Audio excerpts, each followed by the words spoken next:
what is sales strategy consulting? Well, it always shocks me that you can speak to businesses and you say to them, what does your sales department look like? What does your sales team look like? And I think because sales is done so badly, we have this image. If we say to people, what does sales mean to you? They don't like it. Well, I don't like salespeople. They're annoying. They get in my face. I don't want.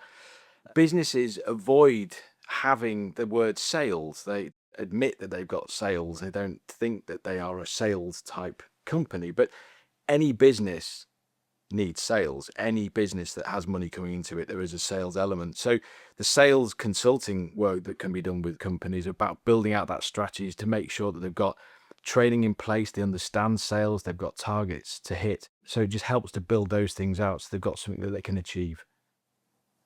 So what are some of the common mistakes that business owners make? Well, it's really ignorance of sales, as we've just said. It's not really understanding how integral sales is to any company. If you want to call it something different, then that's absolutely fine. If you think that the word sales is going to sort of conjure this bad image for your clients or for your customers, then you can rephrase it. We hear the word advisors, or we hear the word consultants, or we hear different words. But the reality is that you're trying to achieve money, inflow of money into the company. There has to be some strategy behind that. There has to be some understanding that this is a core component of the business, and there has to be some sort of strategy behind how we're going to achieve this.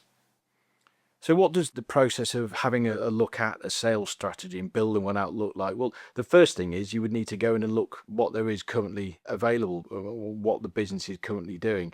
Quite often, the business just has a phone or a website or something in place which is bringing in money. But the reality is that we need to strip that right back and look to see where it can be maximized. So some of the important things is really getting out there the importance of sales, explaining what sales is. The other thing is really giving the training about sales. So, for example, we look with clients about the questioning method. We often find what annoys people is when you sort of wandering around a supermarket or out and about, or your phone goes at a silly hour and you get somebody that instantly tries to sell you something, trying to tell you how good something is. But it's really understanding the approach of how a good sale works by making sure that you're understanding the problem which the client has or the customer has and trying to fix that for them, and really building that strategic approach into it so you're not annoying anybody, and also so that your sales are more effective. So there's training, and also you need to know about targets. So if you've got a team, you need to be able to develop a team, certain people in their roles that have that training, but they need to know what they have to achieve and they need to be incentivized to do that. And those targets obviously are going to be calculated from what your company's expenses are. So looping it back to what we've discussed time and time again about understanding cash flow and understanding where your figures are in a business, your sales targets need to tie in with that.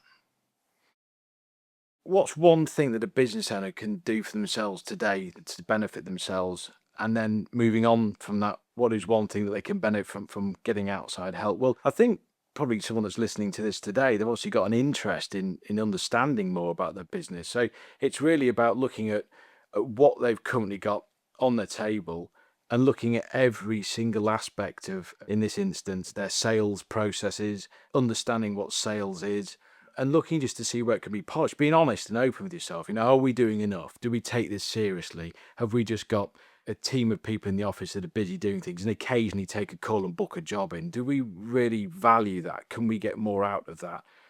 What can we do to improve that? And I think also, just to further that, if there's any points along that journey where you don't know the answer or you don't have information, that's the time to pick up the phone or to reach out to somebody who does know, to get their view on it, to draw from their expertise. But I think you can only take something so far as an individual. Really, if you are looking to sort of get the most out of something like this, if you haven't considered your sales strategy at all, and you just sort of, for want of a better phrase, you sort of winging it really when it comes to sales, then I think getting outside help would really benefit. If you've got a fairly well rounded strategy in place already, it might be that it's just a case of an internal review.